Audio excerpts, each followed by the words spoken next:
नमस्कार। आज प्रथम मुख्य खबर राज्य में कटिला 20,14,000 भोटर ना अगस्ट 4 तारिख सुधा जणाई पारिबे आपत्ति।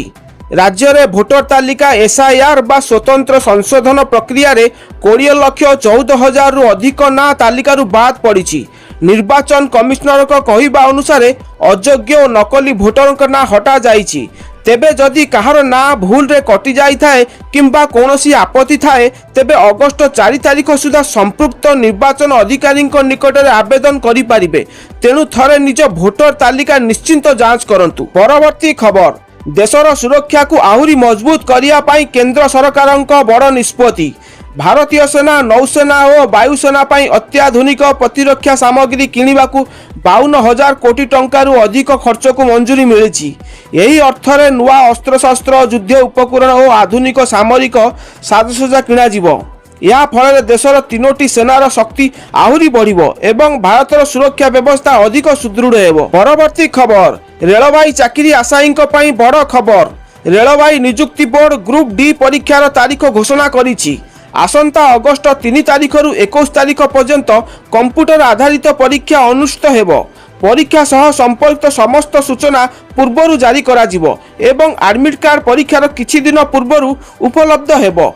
तेणु आवेदन करिथिबा समस्त प्रार्थी एबेठु निज प्रस्तुति को जोरदार करंतु एवं रेलवाई ऑफिशियल वेबसाइट रे नियमित अपडेट देखंतु। परवर्ती खबर देशर सुरक्षा को नहीं केंद्र सरकारक बड़ पदक्षेप।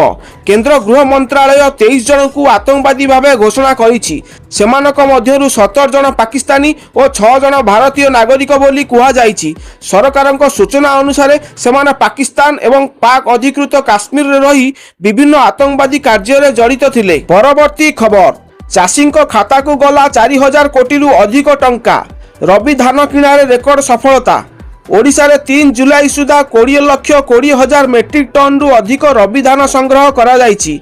यह बदल में 4,069 कोटी 31 लक्ष टंका रु अधिक एमएसपी राशि सीधा सड़क चाषी बैंक खाता को पठा जाइछि। एथिरे हजार हजार चाषी उपकृत होइछन्ति।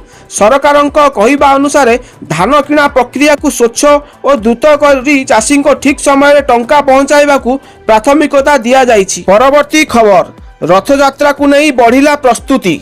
मुख्यमंत्री मोहन चरण माझी आसंता जुलाई 6 तारिख में पुरी गस्तरे जाई रथयात्रा प्रस्तुतिर समीक्षा करिवे।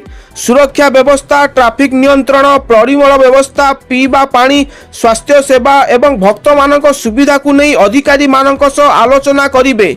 लक्ष लक्ष भक्त किपरि सुरक्षित और सुविधार रथयात्रा दर्शन करिपारिबे सेथिपाई प्रस्तुति अनुध्यान करिवे मुख्यमंत्री मोहन चरण माझी। परवर्ती खबर इंस्टाग्राम विज्ञापन को नहीं मेटा को केंद्र सरकार कड़ा नोटिस।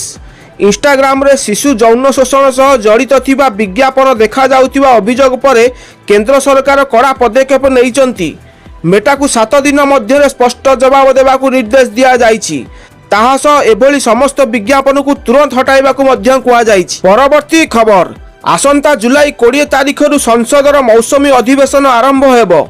यही अधिवेशन अगस्ट 13 तारिख पर्यंत चलिबो।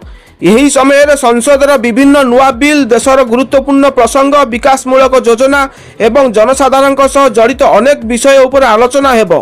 सरकार और विरोधी दल मध्य विभिन्न प्रसंग को नहीं जोरदार चर्चा हेबार संभावना रही। परवर्ती खबर रथयात्रा को नहीं इस्कॉन को पुरी गजपति महाराजा चिठी।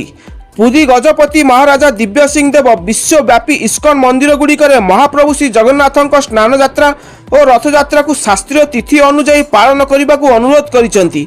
एथिपाई से इस्कॉन अधिकारी को एक जरूरी पत्र लिखिसेंती।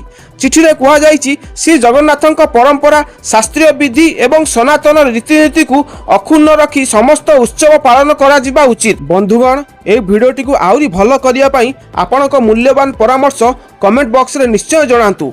आपनक मतामत आमको आउरी भल काम करने को प्रेरणा दिए। आउ जदि भिडियोटी भल लागि थाए तेबे लाइक शेयर एवं सब्सक्राइब करने को जमारू भूलिबे नहीं।